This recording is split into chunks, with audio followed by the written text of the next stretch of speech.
नमस्कार, स्वागत है आपका के न्यूज में। मैं हूं आपके साथ विशाल पंडित। आप देख रहे हैं खबर उत्तर प्रदेश और बुलेटिन की शुरुआत करेंगे लखनऊ की खबर के साथ, जहां एलडीए ने बाबू सुनील कुमार पाल को निलंबित किया है। प्लॉट की रजिस्ट्री के लिए चक्कर लगवाने पर निलंबित। 2021 से दंपत्ति को चक्कर लगवा रहा था बाबू। प्लॉट की रजिस्ट्री के लिए चक्कर लगवाने पर निलंबित किए गए। 2021 से दंपत्ति को चक्कर लगवा रहा था बाबू।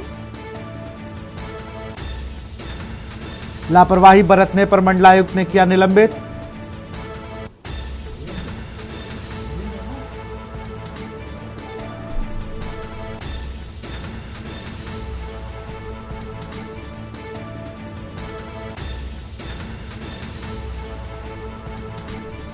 रोशन जैकब ने शिकायत पर बाबू को निलंबित किया गया। एक हफ्ते में दंपत्ति की रजिस्ट्री कराने के दिए निर्देश। लखनऊ से खबर, एलडीए के बाबू सुनील कुमार पाल निलंबित।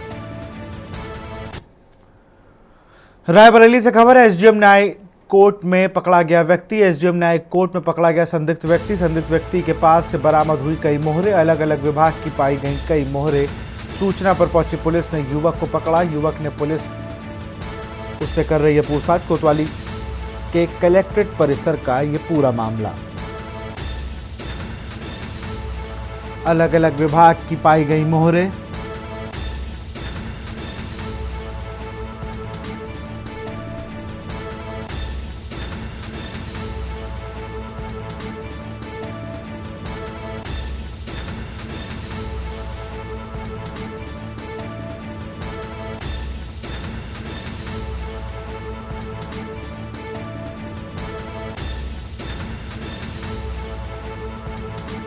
रायबरेली से खबर, एसडीएम न्यायिक कोर्ट में पकड़ा गया व्यक्ति। कई विभागों की मोहरें भी उससे बरामद की गई है। अमरोहा से खबर है, तेज रफ्तार कार टकराई डिवाइडर से। टायर फटने से अर्टिका कार हुई अनियंत्रित। टायर फटने से कार हुई अनियंत्रित।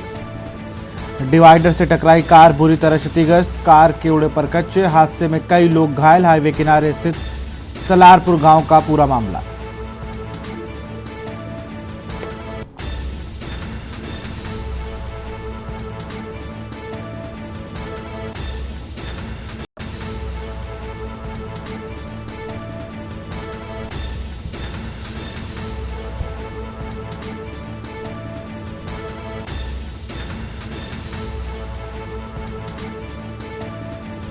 हाईवे किनारे स्थित सलारपुर गांव का यह पूरा मामला।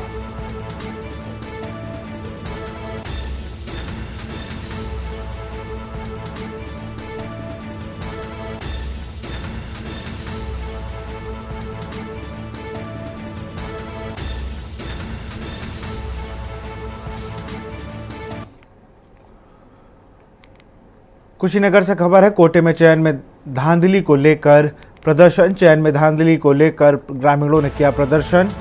अधिकारियों का चयन में मनमानी का लगाया आरोप। तहसील में ग्रामीणों ने प्रदर्शन कर एसडीएम को सौंपा पत्र। कप्तानगंज तहसील के अडरौना गांव का ये पूरा मामला।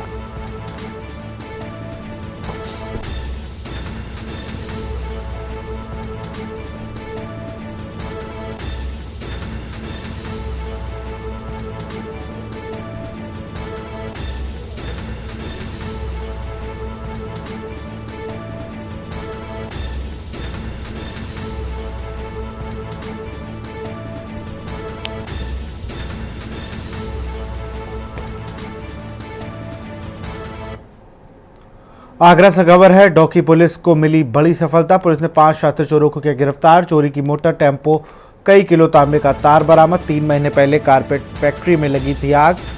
पकड़े गए छात्र चोरों का है आपराधिक इतिहास। प्रशिक्षु आईपीएस एसीपी फतेहाबाद ने किया खुलासा।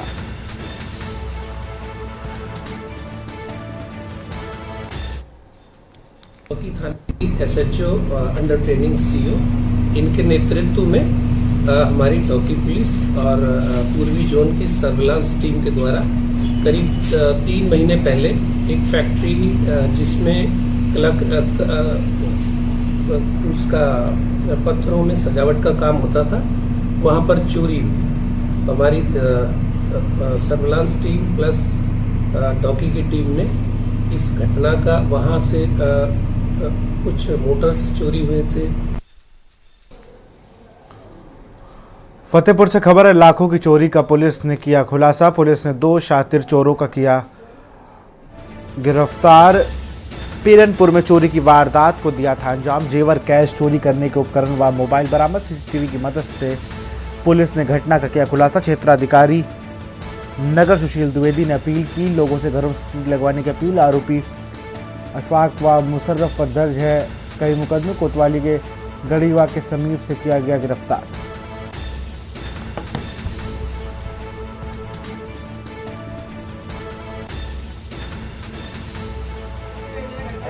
सिंघम भाई, एक दिन क्या हुआ कि एक हमारे ऊपर रहते हैं फ्लैट में, तो वो किसी शादी में गए हुए, तो उन्हें वहाँ वो मिला था गिफ्ट। 6 जनवरी 2025 में मोहम्मद अयूब एडवोकेट जो बसंत कॉलोनी के रहने वाले हैं, इनके द्वारा थाने में सूचना दी गई कि उनके मकान में अज्ञात चोरों द्वारा चोरी कर ली गई है। पुलिस तत्काल मौके पहुंची तो इनके द्वारा बताया गया कि 4 तारीख में सुल्तानपुर घोसी अपने गांव में परिवार के गए हुए थे। जब 6 तारीख में सुबह देखा के तो इनके मकान में सारा सामान बिखरा हुआ था, जिसमें कैश तथा ज्वेलरी चोरी गई हुई थी।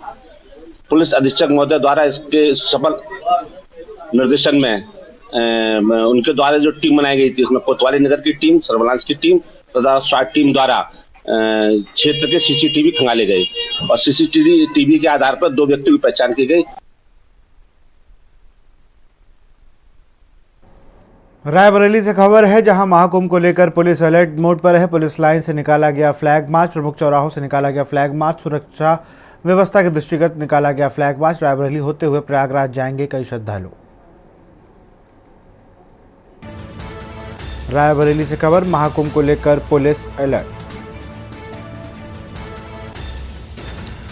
पुलिस लाइन से निकाला गया फ्लैग मार्च।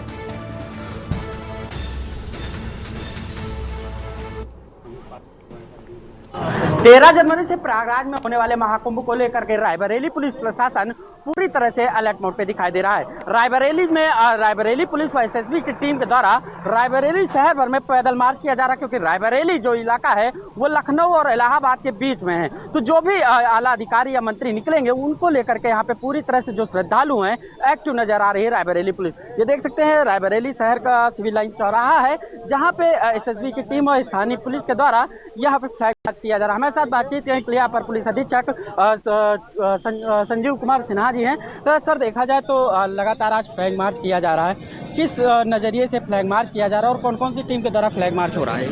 यहाँ पे जो एसएसबी की पूरी एक कंपनी है, वहाँ असिस्टेंट कमांडेंट के नेतृत्व में हमारे यहाँ रुकी हुई है और जो महाकुंभ में जो श्रद्धालु है बिल्कुल निर्विघ्न रूप से उनकी यात्रा हो, इसके लिए हम लोग उनमें एक कॉन्फिडेंस बिल्डिंग के लिए जो है ये फ्लैग मार्च कर रहे हैं। यहाँ पे आप देख सकते हैं कि कई जगहों पे चौक चौराहों पे ये मोर्चे भी स्थापित किए गए, जहाँ पे सशस्त्र पुलिस के जवान भी तैनात रहेंगे। यह पूरी कवायद इसलिए की गई है कि श्रद्धालु जब जाएं, और कई लोग देश विदेश और पूरे देश से लोग आएंगे, विदेश से भी लोग आएंगे, उनमें एक सुरक्षा का माहौल बना रहे, एक उसमें सुरक्षा का विश्वास रहे और उनको बिल्कुल सुचारू रूप से पूरी उनकी यात्रा चलाई जा सके, इसलिए पूरी कवायद की जा रही है। साथ बातचीत करने के लिए रायबरेली के अपर पुलिस अधीक्षक संजीव कुमार सिन्हा थे, जिन्होंने बताया कि रायबरेली के जो ट्रैफिक व्यवस्थाओं की बात की जाए, सुरक्षा व्यवस्थाओं की बात की जाए, उसको लेकर के ये फ्लैग मार्च किया जा रहा है। ये देख सकते हैं एक बटालियन एसएसबी की जो टीम है वो रायबरेली में आज पुलिस के नेतृत्व में फ्लैग मार्च कर रही है और रायबरेली के 28 जगह ऐसे पॉइंट बनाए गए हैं जहां पे इन्हों के तैनात किया जाएगा। पुलिस की 24 घंटे निगरानी रहेगी, क्योंकि देश विदेश से जो श्रद्धालु होंगे वो इसी मार्ग से होते हुए जाएंगे, क्योंकि रायबरेली जो पॉइंट है वो लखनऊ और प्रयागराज के बीच में है। तो यहाँ पे सुरक्षा व्यवस्था के चाक चौबंद व्यवस्थाएं की गई हैं, एसएसबी की टीमें तैयार की गई हैं और जिला प्रशासन और या पुलिस प्रशासन पूरी तरह से अलर्ट मोड पे दिखाई दे रहा है। केशवानंद शुक्ला, के न्यूज, रायबरेली। महाकुंभ की व्यवस्था का जायजा लेने प्रयागराज पहुंचे प्रदेश के मुख्यमंत्री योगी आदित्यनाथ ने दौरे के दूसरे दिन शुक्रवार को उत्तर प्रदेश परिवहन निगम की विशेष शटल बसों और अटल सेवा नाम से इलेक्ट्रॉनिक बसों को हरी झंडी दिखाकर रवाना किया। महाकुंभ में हिस्सा लेने आ रहे श्रद्धालु और परिवहनों के बेहतर सुविधा देने के लिए मकसद से नई बसों को परिवहन निगम के बेड़े में शामिल किया गया है। परेड क्षेत्र में 100 बसों को हरी झंडी दिखाने के अवसर पर उत्तर प्रदेश सरकार के मंत्री दयाशंकर सिंह, नंद गोपाल नंदी और स्वतंत्र देव सिंह मौजूद रहे। प्रयागराज दौरा पूरा कर जब सीएम योगी वापस एयरपोर्ट लौट रहे थे तब अचानक वह गाड़ी से उतरकर रोड पर चलने लगे। उनको उतरता देख सभी मंत्री और अधिकारी भी गाड़ी से उतरकर साथ हो लिए और सीएम योगी के चेहरे पर भाव स्पष्ट इशारा कर रहा था कि वह एयरपोर्ट मार्ग की सुंदरता से प्रभावित हैं। उन्होंने पैदल चलकर मार्ग का निरीक्षण किया और फिर मार्ग में लगे पौधों को भी निहारा। इस दौरान उनके साथ जल शक्ति मंत्री स्वतंत्र देव सिंह, औद्योगिक विकास मंत्री नंद गोपाल गुप्ता नंदी, परिवहन मंत्री दयाशंकर सिंह मौजूद रहे।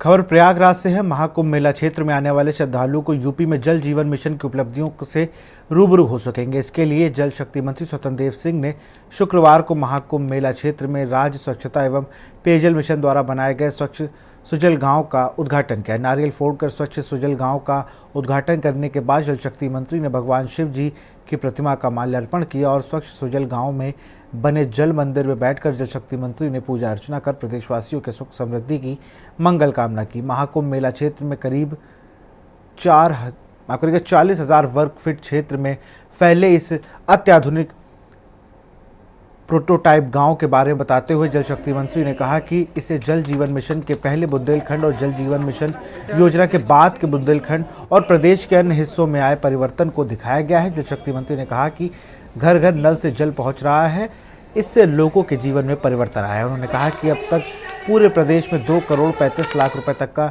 नल कनेक्शन पहुंचाया जा चुका है। जल शक्ति मंत्री ने स्वच्छ सुजल गांव में बने डिजिटल गेम जोन का भी आनंद लिया। स्वच्छ सुजल गांव में लगी प्रदर्शनी इलेक्ट्रॉनिक वॉल और मिशन की सफलता दर्शाने के लिए बनाई गई है और आर्ट गैलरी का भ्रमण करने के बाद जल शक्ति मंत्री डिजिटल गेम जोन में द वाटर रन गेम का भी आनंद लिया।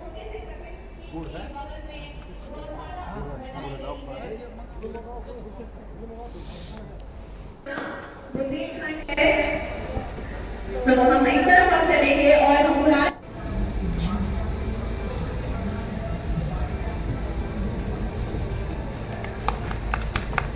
जोरदार तालियों से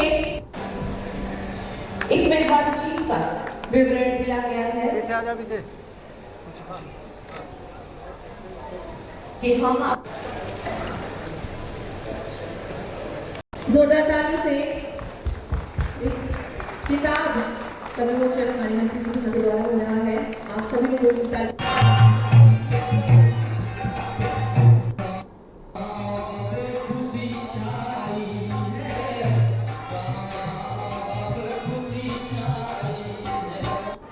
दो करोड़ 35 लाख EFTC प्रदान किए जा चुके हैं।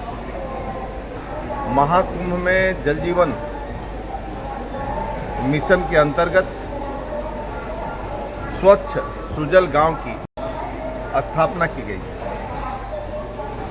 लगभग 40,000 स्क्वायर फीट में प्रदर्शनी लगाई गई है। प्रदर्शनी में 2017 के पहले के गांव यानी पहले का बुंदेलखंड आज के बुंदेलखंड को दर्शाया गया है। किस प्रकार बुंदेलखंड में ट्रेन से पानी आते थे और किस प्रकार पानी के अभाव में लोग दम तोड़े।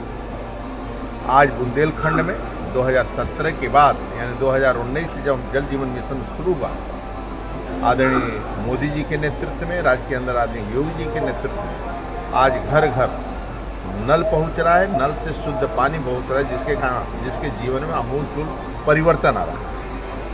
उत्तर प्रदेश जल जीवन मिशन देश का सबसे अग्रणी राज्य आदरणीय प्रधानमंत्री नरेंद्र मोदी जी, राज्य के मुख्यमंत्री आदरणीय योगी जी के विजन के अनुरूप प्रदर्शनी में डिजिटल प्रारूप में जल संरक्षण और जल संचय और स्वच्छ पेयजल के महत्व को दर्शाया गया है।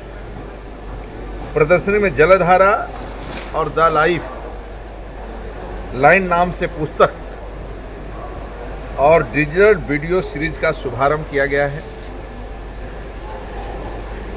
खास तौर पर विंध्य और बुंदेलखंड में लोगों को संघर्ष को दर्शाया गया है। बेहतरीन कार्य के लिए राष्ट्रपति महोदय उत्तर प्रदेश के नेशनल वाटर अवार्ड से सम्मानित भी। हमारे राष्ट्रपति ने जल के स्तर पर, जल संचय के ऊपर भी हम लोगों को सम्मान किया और बुंदेलखंड विंध्य में भूजल स्तर में व्यापक परिवर्तन हुआ। तो राज्य में जिस समय से जल जीवन मिशन शुरू हुआ, हमारे प्रमुख सचिव और विभाग के सभी अधिकारियों की परिश्रम की पराकाष्ठा रही और जनता जनार्दन को जिस प्रकार जन जागरण हुआ, बिना जनता के सहयोग से नहीं होता, और जनता जनार्दन का जिस प्रकार जन सहयोग मिला, जन आंदोलन जल पर हुआ, जल संचय पर हुआ और स्वच्छ जल पीने, इस पर एक आमूलचूल परिवर्तन आया है। मैं आप सबके माध्यम से सभी अधिकारियों को भी, कर्मचारियों को इस प्रकार का मेरे गांव की नई पहचान, जिस प्रकार की ये प्रदर्शनी यहाँ पर है और हर प्रकार का यहाँ पर मतलब कचरे से लेकर कैसे कचरे का उपयोग कर सकते हैं हम लोग, यानी यहाँ पर सभी प्रकार के गांव कैसा रहा, बुंदेलखंड में गांव कैसे थे, गाय गौ माता कैसी थी और गाय को भी यहाँ रखा गया है।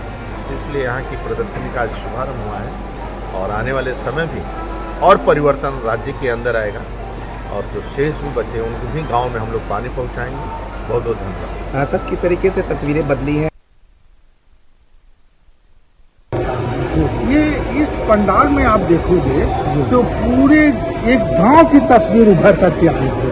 ये छोटी सी बड़ी चीज आप बाहर देखेंगे तो गैया भी बधी थी जो है, यहाँ पर जो है टंकियां भी लगी हैं, यहाँ पर आप देखेंगे तो हर चीज देखी गई है, चाहे वो स्कूल हो, आंगनबाड़ी हो या हमारे आवास हो या जो है कूड़ा उठाने की मशीनें हों, उसका उपयोग है। तो ये ओवरऑल जो है इसमें पूरे गांव की एक तस्वीर जो उभर करके आएगी और ये भी इसमें दिखाया गया है कि डिजिटल के माध्यम से और प्रिंट के माध्यम से कि हमारा जल जीवन मिशन का सफर क्या रहा है, कैसे कैसे चला, हम लोगों ने कितना कितना किया, कैसे कैसे किया। और एक चीज़ और आप देखोगे कि इसमें आप चाहो तो ये देख सकते हैं कि हमें किस प्रकार का पानी पीते हैं तो हमें क्या प्रभाव पड़ता है, जो आज सामने दिखाई पड़ रहा है। जी। और इसमें एक माइलस्टोन भी है कि किस तरह से हम लोग क्या कैसे देखो माइलस्टोन लगा के हमें कहाँ से शुरू किया था, आज कहाँ खड़े।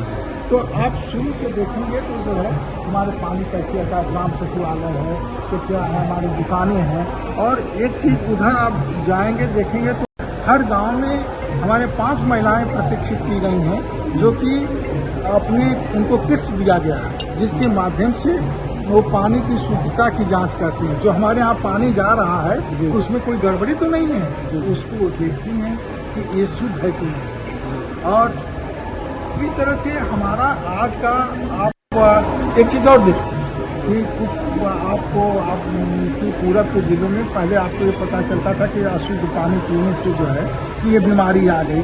आज का जो है आप हेल्थ डिपार्टमेंट की रिपोर्ट देखोगे तो उसमें जब से हमारा जल जीवन मिशन आया, जो जल के द्वारा बीमारियां होती थी उसमें गिरावट।